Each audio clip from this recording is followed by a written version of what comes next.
మన కథల సమయంకి స్వాగతం. నిన్ను గెంటేసిన ప్రేమతో కాపాడారు ఫస్ట్ పార్ట్. ఒక ప్రైవేట్ హాస్పిటల్, గైనకాలజీ డిపార్ట్మెంట్. తమని ఎప్పుడు పిలుస్తారా అని ఎదురుచూస్తూ అక్కడ కాబోయే తల్లులు, వారికి తోడుగా వచ్చిన వారితో అక్కడ కోలాహలంగా ఉంది. చేతిలో రిపోర్ట్స్తో తన టర్న్ ఎప్పుడు వస్తుందా అని ఎదురుచూస్తోంది మిహిక. మిహిక అని తన పేరు పిలవగానే రిపోర్ట్స్తో లోపలికి వెళ్ళింది. డాక్టర్ రిపోర్ట్స్ చూసి నవ్వుతూ, కంగ్రాచులేషన్స్, మీరు మదర్ కాబోతున్నారు అని తీసుకోవాల్సిన జాగ్రత్తలు, మెడిసిన్స్ రాసి ఇచ్చింది. అవి తీసుకుని మిహిక ఆనందంగా బయటకు వచ్చింది. అక్కడికి భర్తలతో వచ్చిన ఆడవారిని చూసి వచ్చే నెల తన భర్త శ్రీకర్తో రావాలని అనుకుంది. తన పొట్టపై చేతితో తడుముకుని తన బేబీని తలుచుకుని చాలా సంతోషంగా అక్కడి నుండి బయటికి వచ్చింది. మిహిక ట్యాబ్లెట్స్ తీసుకుని కారు ఎక్కి డ్రైవర్తో బేకరీ దగ్గర ఆపమంది. మిహిక బేకరీ దగ్గర దిగి తనకి కావలసినవి తీసుకుని పక్కనే ఉన్న గిఫ్ట్ షాప్కి వెళ్ళింది. అక్కడ చాలా గిఫ్ట్స్ చూసి తనకి నచ్చినవి ప్యాక్ చేయించుకుని కొన్ని డెకరేషన్ ఐటమ్స్ కూడా తీసుకుని ఇంటికి వెళ్ళింది. మిహికకి సంతోషంతో ఆకలి కూడా వేయడం లేదు. కానీ బేబీ కోసం తిని కాసేపు రెస్ట్ తీసుకుందామని కూర్చుంది. మిహిక కళ్ళు మూసుకుని సోఫాలో పడుకుని గతం తలుచుకోసాగింది. చిన్న ఫ్లాష్ బ్యాక్. మిహిక అప్పుడు ఫ్యాషన్ డిజైనింగ్ సెకండ్ ఇయర్లో ఉంది. వాళ్ళది ఒక మధ్య తరగతి కుటుంబం. ఒక్క అమ్మాయే కావడం వలన చాలా గారంగా పెంచుకున్నారు. కట్టుబాట్లు, సంప్రదాయాలకు ఎక్కువ విలువనిచ్చే కుటుంబం వారిది. మిహికను గారం చేసిన పద్ధతులతో పెంచారు. తల్లి తండ్రి అంటే ప్రేమతో పాటు భయం కూడా మిహికకి. చిన్నప్పటి నుంచి ఫ్యాషన్ డిజైనింగ్ అంటే ఇష్టంతో అమ్మా నాన్నని ఒప్పించింది. వాళ్ళు కూతురి మాట కాదనలేక తన దగ్గర కుటుంబ పరువు, మర్యాదలు పోయే పనులు ఏవి చేయను అని మాట తీసుకుంటారు. మిహిక చాలా అందంగా ఉంటుంది. తన చదువు ఏదో తను చదువుకుంటూ ఉంటుంది. తనకి చాలామంది అబ్బాయిలు ప్రపోజ్ చేస్తారు. వాళ్ళని తన నీడ కూడా తాకనివ్వదు. తన లక్ష్యం చదువు ముగించి పెద్ద కంపెనీలో జాబ్ చేస్తూ అమ్మా నాన్నని బాగా చూసుకోవాలి. అమ్మా నాన్న తను వాళ్ళ కూతురు అని గర్వంగా అందరికీ చెప్పుకోవాలని అనుకుంటుంది. మిహిక సెకండ్ ఇయర్లో ఉండగా రిలేటివ్స్ ఇంట్లో మ్యారేజ్కి వెళ్తారందరూ. శ్రీకర్ అక్కడ చుక్కల మధ్య చందమామలా మెరిసిపోతున్న మిహికను చూసి మొదటి చూపులోనే మనసు పడి ఆలస్యం చేయకుండా తల్లి దగ్గరికి వెళ్ళి మిహికని చూపించి, అమ్మా, నే పెళ్లి చేసుకుంటే తననే చేసుకుంటా, వివరాలు కనుక్కో అంటాడు. శ్రీకర్ సొంతంగా సాఫ్ట్వేర్ కంపెనీ రన్ చేస్తుంటాడు. అది ఇప్పుడిప్పుడే డెవలప్ అవుతుంది. ఎప్పటికైనా ఇండియా మొత్తం బ్రాంచెస్ ఏర్పాటు చేయాలని అనుకుంటాడు. శ్రీకర్ తల్లి వీడికి అన్నీ కంగారే అనుకుని పెళ్లివాళ్లకి మిహికను చూపించి వివరాలు అడిగి కొడుకు మనసులో మాట చెప్పి మిహిక తల్లిదండ్రులకి ఈ విషయం చెప్పమంటారు. పెళ్లివాళ్ళు మేము కనుక్కొని మీకు తెలియజేస్తాము అంటారు. వాళ్ళు మిహిక అమ్మానాన్నలతో మాట్లాడి విషయం చెప్తారు. మంచి సంబంధం, పైగా కోరి వచ్చిన సంబంధం అని వాళ్ళు కూడా ఒప్పుకొని పెళ్లి చూపులకి రమ్మంటారు. అలా శ్రీకర్ కంగారుతో పెళ్లి చూపులు జరగడం, కట్న కానుకలు లేకుండా పెళ్లి చేసుకుంటామని శ్రీకర్ వాళ్ళు చెప్పడంతో శ్రీకర్ వాళ్ళ బాగా ఆస్తిపరులని ఈ సంబంధం వదులుకుంటే తాము ఎంత వెతికినా ఇంత మంచి కుటుంబంలోకి తమ బిడ్డను చేయలేరని మిహిక వాళ్ళ తల్లిదండ్రులు చాలా సంతోషంగా ఒప్పుకున్నారు.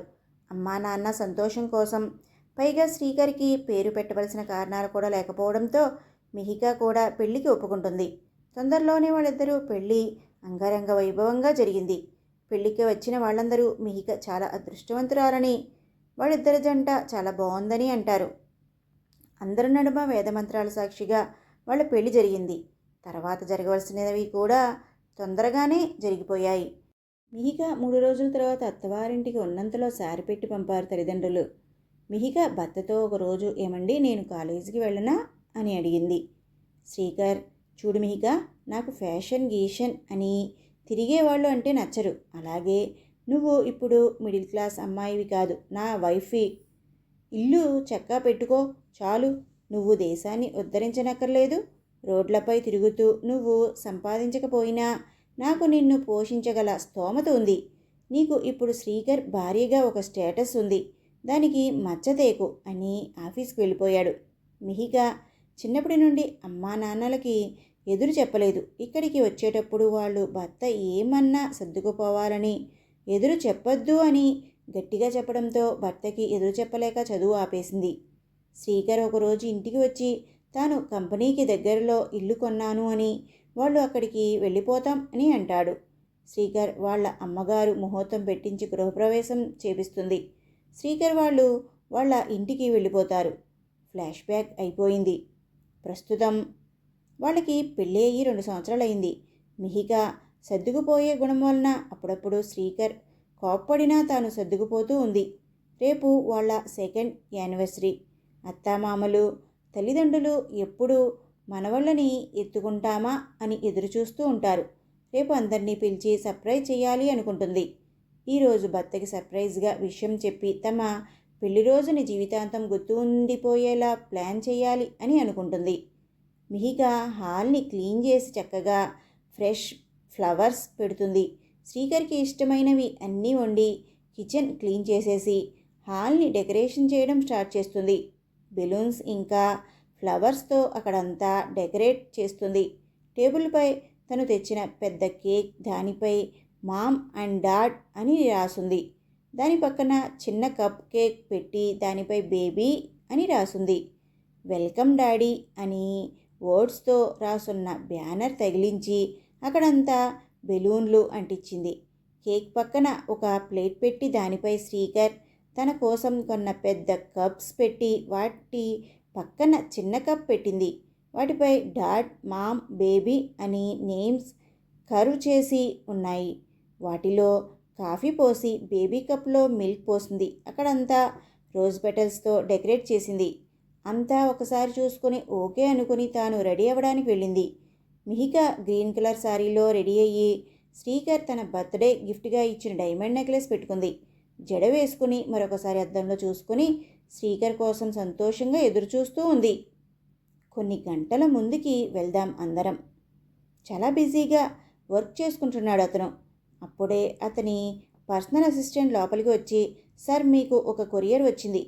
ఫ్రమ్ యువర్ వెల్ విషర్ అని మాత్రం ఉంది సార్, అడ్రస్ లేదు అని కవర్ టేబుల్పై పెట్టాడు. అతను నేను చూస్తాలే, జేబీ కమ్ వాళ్ళు కాంట్రాక్ట్ పేపర్స్ పంపుతాం అన్నారు, పంపారా? పిఏ పంపారు సార్, వెరిఫై చేస్తున్నా, అవగానే మీ దగ్గరికి తీసుకువస్తా. అతను సరే మీరు వెళ్ళొచ్చు. అతను తన పనిలో పడి కవర్ గురించి మర్చిపోయాడు. పిఏ వచ్చి సార్ కాంట్రాక్ట్ అంతా కరెక్ట్గానే ఉంది, మనం చెప్పిన కండిషన్స్ అన్నీ ఇంక్లూడ్ చేశారు, మీరు ఒకసారి చూసి సైన్ పెట్టండి. అతను సరే అని ఫీల్ చెక్ చేసి సైన్ చేసి పిఏకి ఇస్తాడు. అతను టైం చూసుకుంటాడు. 5 అవుతుంటుంది. చైర్లో వెనక్కి వాలి కాసేపు రెస్ట్ తీసుకుని ఇంకో ఫైల్ తీసుకోవడానికి వంగుతాడు. అతని దృష్టి అక్కడ ఉన్న కవర్పై పడుతుంది. దాన్ని చేతిలోకి తీసుకుంటాడు. చాలా బరువుగా ఉంటుంది. దాన్ని ఓపెన్ చేస్తాడు. అందులో చాలా ఫొటోస్ ఉంటాయి. వాటిని చూడగానే అతని ముఖంలో రంగులు మారుతుంటాయి. కోపంతో అతని ముఖం ఎర్రగా మారిపోతుంది. పిడికిలి బిగిస్తాడు. అతను ఎలా ఉన్నాడు అంటే ఇప్పుడు ఎవరైనా అతని ముందుకు వస్తే వాళ్ళని నామరూపాలు లేకుండా చేసేలాగా. ఫొటోస్ అన్నీ కవర్లో పెట్టి కళ్ళు మూసుకుంటాడు. కానీ అతని గుండె మండిపోతోంది. కోపం ఆపుకోలేక టేబుల్ పైనవి అన్నీ చేతిలో ఒక్కసారే కిందకి తీసేస్తాడు. సౌండ్ ప్రూఫ్ రూమ్ కావడంతో సౌండ్ బయటికి వెళ్ళదు. అతను కళ్ళు నిప్పులు కురిపిస్తున్నాయి. అతను లేచి ఆ కవర్ తీసుకుని బయటికి నడిచాడు. అతను తనని మోసం చేసిన వారు జీవితాంతం శిక్ష అనుభవించేలా చెయ్యాలని మనసులో కసిగా అనుకుంటూ కారుని వేగంగా పోనిస్తుంటాడు. మిహిక భర్త కోసం ఎదురుచూస్తూ ఉంటుంది. ఇంటి బయట కారు ఆగిన శబ్దం అవుతుంది. మిహిక ఎంతో ఆనందంగా డోర్ బెల్ మోగేసరికి గబగబా డోర్ ఓపెన్ చేస్తుంది. భర్త ఇంట్లోకి అడుగుపెట్టగానే అతనిని గట్టిగా హక్ చేసుకుంటుంది. ఎంతసేపు అయినా భర్తలో ప్రతిస్పందన లేకపోవడంతో కాస్త వెనక్కి జరిగి, ఏమైందండి అలా ఉన్నారు, ఆఫీస్లో ఏమన్నా ప్రాబ్లమ్సా అని అడిగింది. శ్రీకర్ మిహికని ఒకసారి తెరిపారా చూశాడు. ఎంతో అమాయకంగా ఉంది ఆమె ముఖం. తన ముఖంలో సంతోషం తాండవిస్తుంది. శ్రీకర్ జరిగినవి కళ్ళ ముందు కదలగానే చాచిపెట్టి గట్టిగా చెంపదెబ్బ వేశాడు. ఆ పరిమాణం ఊహించని మిహిక కింద పడిపోయింది. ఒక క్షణం మిహికకి ఏం జరిగింది అర్థం కాలేదు. బొగ్గ కందిపోయి పెదవి చిట్లి రక్తం వస్తుంది. చెవులు హోరెత్తినట్టు కాసేపు ఏం వినిపించడం లేదు. మిహిక మెల్లగా తెలివిలోకి వచ్చి భర్త వైపు చూసింది. అక్కడ అసురుడిలా నుంచుని ఉన్న భర్తను చూసేసరికి వెన్నులో వణుకు పుడుతోంది. మిహిక కాస్త ధైర్యం పోగు చేసుకుని, ఏమైందండి, ఎందుకు నాపై అంత కోపంగా ఉన్నారు? శ్రీకర్ చేతిలో ఉన్న కవర్ని మిహిక ముఖంపై విసిరేస్తాడు. అందులో ఉన్న ఫొటోస్ చెల్లాచెదురుగా కింద పడతాయి. మిహిక వాటిని చూస్తుంది. వాటిని చూడగానే ఆమె కళ్ళు పెద్దవి అవుతాయి. అన్ని ఫొటోస్లోనూ తానే ఉంది, కానీ వేరే వేరే వాళ్లతో చాలా అశ్లీలంగా ఉన్నాయి. ఆ ఫొటోస్లో చిన్న చిన్న బట్టలు ధరించి, కొన్నిటిలో మరీ దారుణంగా ఉంది. ఒకదానినొకటి సంబంధం లేదు. అందరూ వేరే వేరే మగవాళ్లతో చాలా ఇంటిమేట్గా ఉన్న ఫొటోస్ అవి. వాటిని చూస్తూ మిహిక కొయ్యబారిపోయింది. శ్రీకర్ తన దగ్గరకొచ్చి వికృతంగా నవ్వుతూ, గుర్తుపట్టావా నీ లవర్స్ని? వీళ్ళేనా ఇంకా ఉన్నారా నీ లిస్టులో? మిహిక శ్రీకర్ని చూస్తూ, ఏమండి ప్లీజ్ అలా మాట్లాడకండి. ఇవన్నీ నిజం కాదు. నేను మీకు మాత్రమే సొంతం. ఇందులో ఉన్న అమ్మాయి నేను కాదు. నేను ఇటువంటి బట్టలు ఎప్పుడూ వేసుకోలేదు.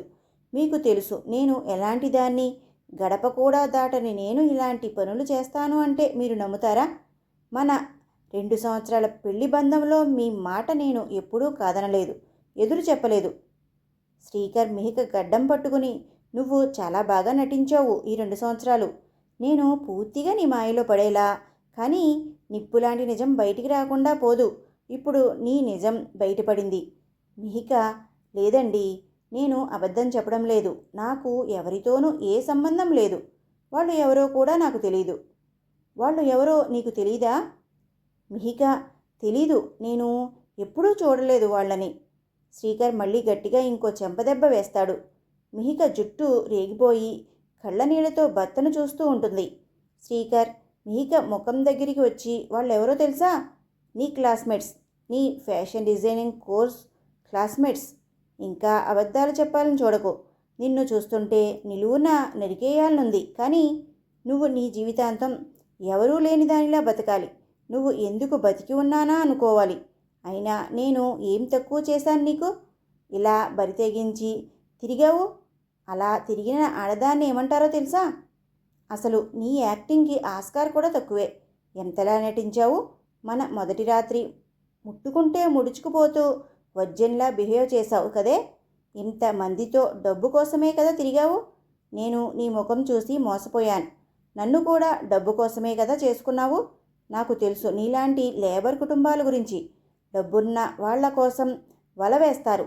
నువ్వు ఇలాంటి దానివి అని తెలిస్తే 1,00,000 రూపాయలు నీ మొహంపై విసిరేసి నా మోజు తీర్చుకునేవాడిని. పతివ్రతలా కలర్ ఇచ్చావు. అది చూసి నువ్వు మంచిదానివి అని పెళ్లి చేసుకున్నాను. కుక్కబుద్ధి పోదు అన్నట్టు మన పెళ్ళి అయ్యాక కూడా నేను ట్రిప్స్ వెళ్తున్నప్పుడు నీ మాజీ లవర్స్ దగ్గరికి వెళ్తున్నావు కదూ. భర్త నోటి నుండి వస్తున్న మాటలకి చెవులు మూసుకుని ఏకదాటిగా ఏడుస్తుంది మిహిక. శ్రీకర్ మిహిక చేతులను చెవుల నుండి తీసి గట్టిగా, నువ్వు బజారు ఆడదానికంటే దారుణం. వాళ్ళు పొట్ట కూటి కోసం చేస్తారు. నువ్వు ఒళ్ళు కొవ్వు ఎక్కి చేస్తున్నావు. నీలాంటి ఆడదానికి ఒకడు సరిపోడు అని చాలా నీచంగా మాట్లాడుతుంటాడు. శ్రీకర్ తన కోపాన్ని ఆపుకోలేక మిహిక జుట్టు పట్టుకుని లేపి సోఫాపైకి తోసేస్తాడు. మిహిక తల్లి మనసు అసంకల్పితంగా కడుపులోని బిడ్డ నీ చేతులు అడ్డుపెట్టుకుని కాపాడుతుంది. శ్రీకర్ బెల్ట్ తీసుకుని మిహిక వీపుపై వాతలు తేలేలా కొడుతుంటాడు. మిహిక అరుపులతో ఆ గది అంతా మారుమ్రోగుతుంది. అప్పుడే అక్కడికి వచ్చిన అతని తండ్రి అతనిని పట్టుకుని ఆపుతాడు. శ్రీకర్ కోపంతో ఊగిపోతుంటాడు.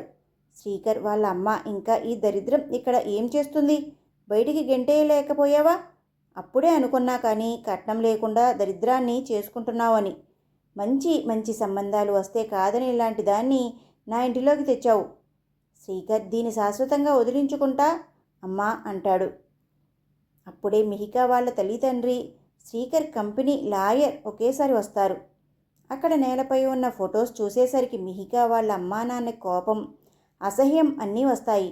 మిహిక అమ్మా నాన్నని చూడగానే తన వైపు మాట్లాడతారని, శ్రీకర్కి సర్ది చెప్తారని అనుకుని వాళ్ళ దగ్గరికి ఒంట్లో శక్తిని కూడదీసుకుని వెళ్తుంది. వాళ్ళ చేతులు పట్టుకోవడానికి ట్రై చేస్తుంది. మిహిక తమని తాగితే వాళ్ళకి పాపం అంటుతుందేమో అన్నట్టు దూరం జరుగుతారు వాళ్ళు. ఒక పురుగుని చూసినట్టు చూస్తూ తనకి దూరం జరుగుతారు. లాయర్ కొన్ని పేపర్స్ సోఫా ముందు ఉన్న టేబుల్పై పెట్టి మిహికని సైన్ చేయమంటాడు. మిహిక అలా చూస్తూ ఉంటుంది. శ్రీకర్కి కోపం వచ్చి టేబుల్ దగ్గరికి తోస్తాడు. ఈ రోజుతో నీకు నాకు ఉన్న బంధం నుండి విముక్తిని చేస్తా. నువ్వు ఫ్రీ బర్డ్, ఎంతమందితో కావలిస్తే అంతమందితో తిరగచ్చు, ఆపేవాళ్ళు ఉండరు. మిహిక పేపర్స్ చూస్తుంది. కంటిలో నీటి వల్ల మసకగా కనిపిస్తుంది. కళ్ళు చేతితో తుడుచుకుని చూస్తుంది. అవి డివోర్స్ పేపర్స్. లాయర్, మీకు శ్రీకర్ గారి ఆస్తి నుండి చిల్లిగవ్వ కూడా దక్కదు. మీకు అతనికి ఈ రోజు నుండి ఏం సంబంధం లేదు. ఈ పేపర్ సైన్ చేసి బయటికి వెళ్ళిపోవచ్చు అని అంటాడు. మిహిక విడాకులు భర్త నుండి శాశ్వతంగా విడిపోవడం దగ్గర ఆగిపోతోంది. అప్పుడే తన కడుపులో బేబీ గుర్తు వస్తుంది. తండ్రి ప్రేమ బేబీకి కావాలి. బేబీ గురించి తెలిస్తే శ్రీకర్ కోపం తగ్గొచ్చు అని మిహిక శ్రీకర్ వైపు తిరిగి ఎంతో ఆశతో, ఏమండి ప్లీజ్, నేను ఏ తప్పు చేయలేదు, నా కడుపులో పెరుగుతున్న మన బిడ్డ సాక్షిగా చెప్తున్నాను అంటుంది. అక్కడ ఒక క్షణం నిశ్శబ్దం తాండవిస్తుంది. శ్రీకర్ లేచి మిహిక దగ్గరికి వచ్చి నిజమా అని అడుగుతాడు. మిహిక ఎంతో ఆనందంగా అవును అని తల ఊపుతుంది. శ్రీకర్ ఎన్ని వీక్స్? మిహిక 5 వీక్స్ అన్నారు డాక్టర్. శ్రీకర్ గట్టిగా నవ్వుతూ ఉంటాడు. శ్రీకర్ నవ్వుకి తన ముఖంలో ఆనందం మాయమవుతుంది. శ్రీకర్ మిహిక ముఖంలోకి చూస్తూ ఇంత అందమైన ముఖంలో ఇంత అసహ్యమైన క్యారెక్టర్ ఉంది అని ఎవరూ ఊహించరు తెలుసా. లాస్ట్ మంత్ నేను ఆ టైంలో ట్రిప్ వెళ్ళాను. దీన్ని బట్టి తెలుస్తుంది కదా ఆ బేబీ నాది కాదని. నాకు తెలియకపోయినా పర్వాలేదు, కనీసం నీకు అయినా తెలుసా నీ బేబీకి ఫాదర్ ఎవడో? బేబీ సెంటిమెంట్తో నన్ను ఆడిద్దామనుకుంటున్నావా? ఎవడి బిడ్డో తెలియని బాస్టర్డ్ని నాకు నా ఇంటికి వారసుడిని చేద్దామనుకుంటున్నావా? నెవర్, అలా ఎప్పటికీ జరగదు. మిహిక అలా చూస్తూ ఉండిపోతుంది. ఏడవాలని అనిపించడం లేదు. తన మనసు మొక్కలు చేసేలా అతని ప్రతి మాట ఆమె మనసులో గాఢంగా ముద్రించుకుపోయింది. తల్లి, తండ్రి, అత్తామామలు తనని అసహ్యంగా చూస్తున్నారు అంతే.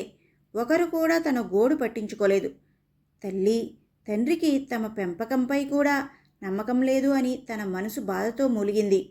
శ్రీకర్ లాయర్తో తనకి అవసరం అయిన డాక్యుమెంట్స్ తయారు చేయమంటాడు. లాయర్ ల్యాపీలో 15 నిమిషాల్లో డాక్యుమెంట్స్ తయారు చేసి స్టడీ రూమ్లో ఉన్న ప్రింటర్ నుంచి కాపీ తీస్తాడు. శ్రీకర్ దగ్గరికి వచ్చి రెడీ సార్ అంటాడు. శ్రీకర్ సైన్ పెడతాడు అన్ని డాక్యుమెంట్స్ పైన. మిహికను పిలుస్తారు సైన్ చేయడానికి. మిహిక దగ్గరికి వెళ్ళగానే డివోర్స్ పేపర్స్పై సైన్ తీసుకుని ఇంకో డాక్యుమెంట్ పెడతాడు.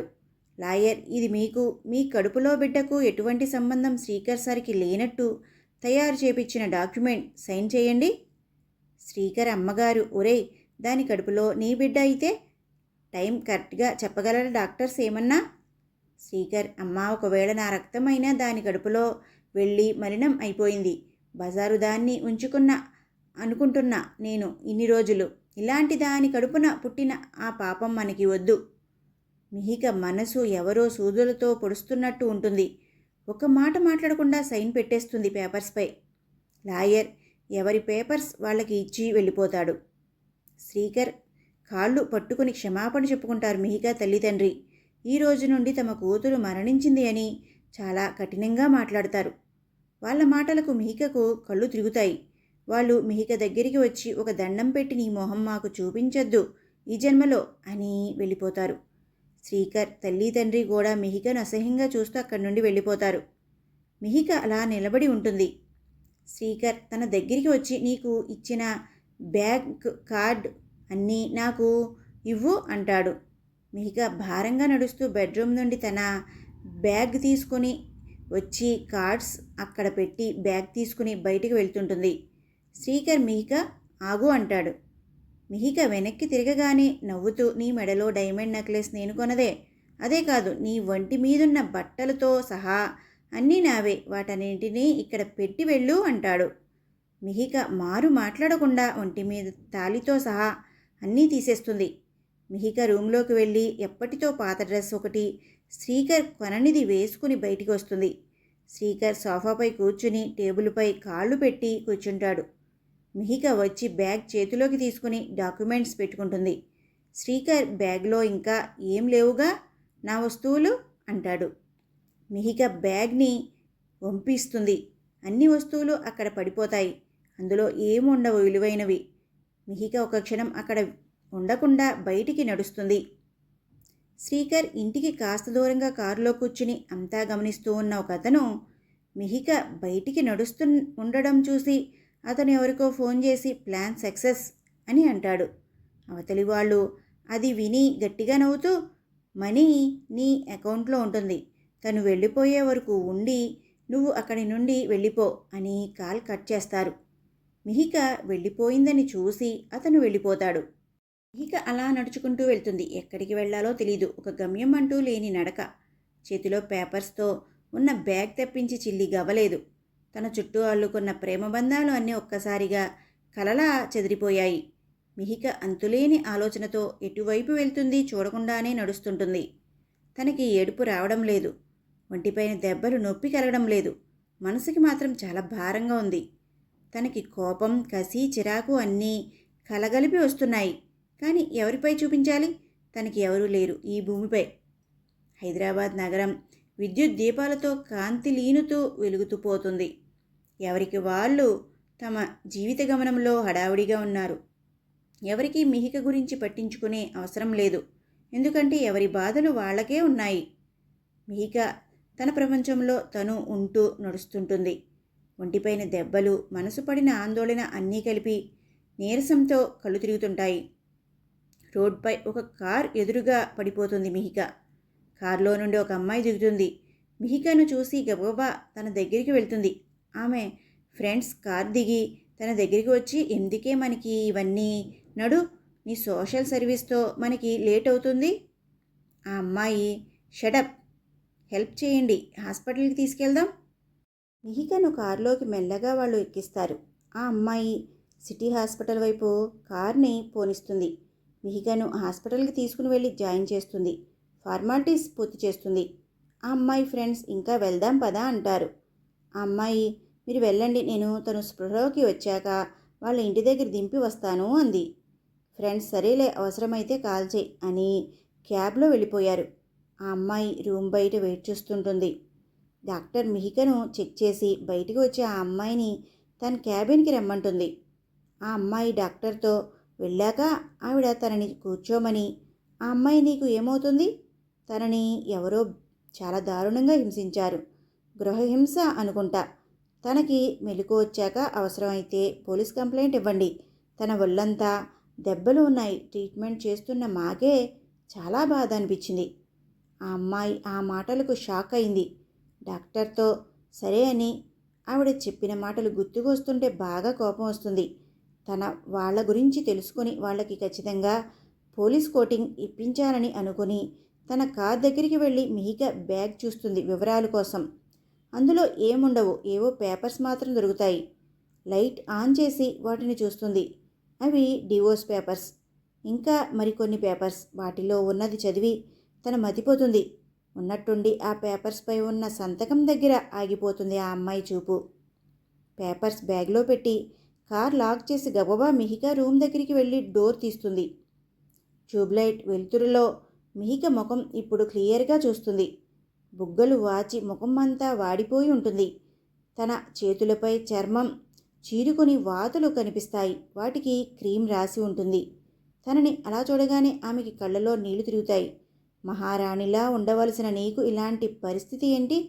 దీనికి కారణమైన వారిని మామూలుగా వదలం, అంతకు అంతా బదులు తీరుస్తాం అని తన మొబైల్ నుండి ఒక నెంబర్కు కాల్ చేసి రూమ్ బయటికి నడిచింది.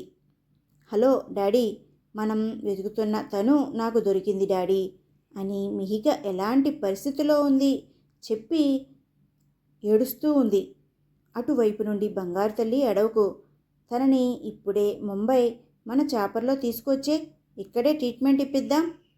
ఆ అమ్మాయి లేదు డాడీ, తను భయపడుతుంది. అలా చేస్తే రేపు తనకి మెలకువ రాగానే అడిగి తనని ఒప్పించి తీసుకువస్తా. అలాగే మీరు అమ్మ హడావుడి చేసి తనని భయపెట్టేయకండి. మీరు తనని ఇప్పుడే చూస్తున్నట్టు బిహేవ్ చేయండి, సరేనా? ఆ అమ్మాయి వాళ్ళ ఫాదర్ నవ్వుతూ, నా బేబీ వెరీ బ్రిలియంట్, నువ్వు చెప్పినట్టే చేస్తాం తల్లి. తను జాగ్రత్తమ్మా. ఆ అమ్మాయి, డాడీ తను ఇంత బాధపడ్డానికి కారణమైన వాళ్ళని వదలవద్దు డాడీ. అది మన పని కాదమ్మా. ఎవరు వచ్చి ఆ పని చెయ్యాలో నీకు తెలుసు. అప్పటి వరకు వాళ్ళని అలా వదిలే. ఆ అమ్మాయి సరే డాడీ బాయ్. కాల్ కట్ చేసి గుండె మండుతుంటే తను గట్టిగా ఊపిరి తీసుకుంటూ మిహిక ఉన్న రూమ్లోకి వస్తుంది. పక్కనే ఉన్న చిన్న బెడ్పై పడుకుని మిహికను చూస్తూ, నువ్వు మా లైఫ్లోకి మళ్ళీ వస్తావు అనుకోలేదు. God is great. నిన్ను మళ్ళీ మా అందరి కోసం పంపిస్తున్నారు అని సంతోషంగా కళ్ళు మూసుకుంది. తెల్లారింది. మిహికకి మెల్లగా మెలకు వచ్చింది. వెలుతురుకు అలవాటు పడడానికి కళ్ళు కొంచెం సేపు మూసి తెరుస్తూ ఉంది. తను ఎక్కడ ఉంది మొదలు అర్థం కాలేదు. చుట్టూ చూస్తూ అలా ఆలోచిస్తుంది. అప్పుడు మెల్లగా తనకి నిన్నటి సంఘటనలు అన్నీ జ్ఞాపకం వస్తాయి. తన ముఖంలో మార్పులు గమనిస్తూ ఆ అమ్మాయి మళ్ళీ తను ఎగ్జైట్ అయ్యి తనకు హెల్త్ ప్రాబ్లం అవుతుందని మిహిక దగ్గరికి వచ్చి, ఇప్పుడు ఎలా ఉంది, ఎక్కడన్నా పెయిన్ వస్తుందా అని అడిగింది. మిహిక ఆ అమ్మాయిని చూసి మీరు అని అడిగింది. ఆ అమ్మాయి, నేనే మిమ్మల్ని ఇక్కడికి తీసుకొచ్చా. నా కారు ముందు పడిపోయారు మీరు. మిహిక, థ్యాంక్స్ అండి, మీకు ట్రబుల్ ఇచ్చా. ఆ అమ్మాయి తన హ్యాండ్ ముందుకు చాపి మేఘ అంది. నేను మిహిక అని మేఘ చెయ్యి అందుకుంది. ఇంతలో డాక్టర్ ఆ రూమ్కి వచ్చింది. సిస్టర్, రిపోర్ట్స్ డాక్టర్కి ఇవ్వగానే అవి చూసి ఆవిడ, డాక్టర్, నువ్వు ప్రెగ్నెన్సీ టైంలో సరిగ్గా తినాలి. తినకపోతే ఇలాగే పడిపోతారు. విటమిన్స్ రాశాను. నీ ఒంటిపై అన్ని దెబ్బలు వలన ఫీవర్ వస్తే ఫీవర్ మెడిసిన్ వేసుకో. పెయిన్ కిల్లర్ వేసుకోవడం బేబీ గ్రోత్కు మంచిది కాదు అని ప్రిస్క్రిప్షన్ నర్స్కి ఇచ్చి వెళ్ళిపోతుంది. నర్స్ ట్యాబ్లెట్స్ ఎలా వాడాలో చెప్పి, రిసెప్షన్లో మనీ పే చేయండి, డిశ్చార్జ్ ఫామ్ నేను కంప్లీట్ చేసి తెస్తాను అని వెళ్ళిపోతుంది. మిహికకి అప్పుడు గుర్తొచ్చింది తన దగ్గర మనీ లేదని. తనకి ఏం చేయాలో అర్థం కాలేదు. మేఘ, నేను వెళ్ళి పే చేసి వస్తా, నువ్వు పడుకో, సెలైన్ అవగానే వెళ్దాం అని పే చేయడానికి వెళ్తుంది. మిహిక, ఎవరు తిను నాకు ఎందుకు సహాయం చేస్తుంది, ఈ రోజుల్లో కూడా ఇలాంటి వాళ్ళు ఉన్నారా అని ఆలోచిస్తూ ఉంటుంది. మేఘ డిశ్చార్జ్ ప్రొసీజర్స్ కంప్లీట్ చేసి ఫైల్తో రూమ్లోకి వస్తుంది. మిహిక తనని చూడగానే చిన్నగా నవ్వి, చాలా థ్యాంక్స్ నన్ను ఆదుకున్నందుకు అంటుంది. మేఘ, అలాంటివి ఏమొద్దు కానీ నిన్ను ఎక్కడ దింపాలి ఇప్పుడు, అడ్రస్ చెప్తే దింపుతా. మిహిక ఒక క్షణం ఆలోచించి, నాకు ఎవరూ లేరు, అనాథని అంటుంది. నాకు వెళ్ళడానికి ప్లేస్ కూడా లేదు. మేఘ గట్టిగా ఊపిరి తీసుకుని తన ఎమోషన్స్ కంట్రోల్ చేసుకుంటూ, అలా అనుకో, నీకు అభ్యంతరం లేకపోతే మా ఇంటికి వస్తావా. మిహిక షాకింగ్గా చూస్తూ, మీ ఇంటిగా. మేఘ, మా ఇంటికి, ముంబైలో ఉంది మా ఇల్లు. నేను ఇప్పుడు వెళ్తున్నాను. నువ్వు వస్తానంటే నాతో తీసుకువెళ్ళిపోతా. వచ్చేస్తావా నాతో అని అడిగింది. మనసులో తను ఒప్పుకోవాలని భగవంతుని కోరుకుంటూ. మిహిక, మీ అమ్మా నాన్న ఏమంటారో. మేఘ, నా మాట వాళ్ళు కాదనరు. నాతోరా, నిన్ను కూడా వాళ్ళ కన్నబిడ్డలాగా చూసుకుంటారు. మిహిక కాసేపు ఆలోచించి, ఈ ఊరు, ఈ మనుషులకి దూరంగా వెళ్ళి నేను నా బిడ్డ బతకడానికి భగవంతుడు చూపిస్తున్న మార్గం ఇదేమో అని అనుకుని మేఘవైపు చూసి, అలాగే వస్తా, కానీ నాకు ఏదన్నా పని ఇప్పిస్తావా, నేను నా బిడ్డ బ్రతకడానికి నేను సంపాదించుకుంటా, కాస్త హెల్ప్ చేస్తావా. తను అలా అడుగుతుంటే మేఘకి చాలా బాధగా అనిపించింది. కానీ బయటికి కనబడకుండా సరే అంది. మిహిక చాలా సంతోషపడింది. నర్స్ చేత నీడిల్ తీయించుకుని మేఘ కారులో ఎయిర్పోర్ట్కి బయలుదేరారు. తమ కోసం రెడీగా ఉన్న చాపర్లో ఎక్కి ముంబై వైపు వెళ్తున్నారు. మిహికపై నుండి చూస్తూ తాను పుట్టి పెరిగిన ఊరిని చివరిసారిగా చూసుకుంది. ఇక నుండి తన బిడ్డ కోసం మాత్రమే జీవించాలని గట్టిగా నిర్ణయించుకుంది. మేఘ చాపర్లో తమ కోసం రెడీగా ఉన్న బ్రేక్ఫాస్ట్ ఓపెన్ చేసి ఒకటి మిహికకి ఇచ్చి తినమంది. ఒకటి తాను తిన్నాక మిహిక వేసుకోవాల్సిన ట్యాబ్లెట్స్ ఇచ్చి వాటర్ ఇచ్చింది. మిహిక వేసుకున్నాక ఇంకా పాత సంగతులు మర్చిపోయి కొత్త జీవితాన్ని ప్రారంభించు అని మిహిక భుజంపై చేయి వేసింది. మిహిక అందంగా నవ్వుతూ తల ఊపింది. ముంబై చాపర్ ఒక పెద్ద మాన్షల్ ముందు ల్యాండ్ అయింది. మేఘ దిగి మిహిక చేయి పట్టుకుని దింపింది. మేఘ, మిహిక ఇద్దరూ సింహద్వారం వైపు అడుగులు వేశారు.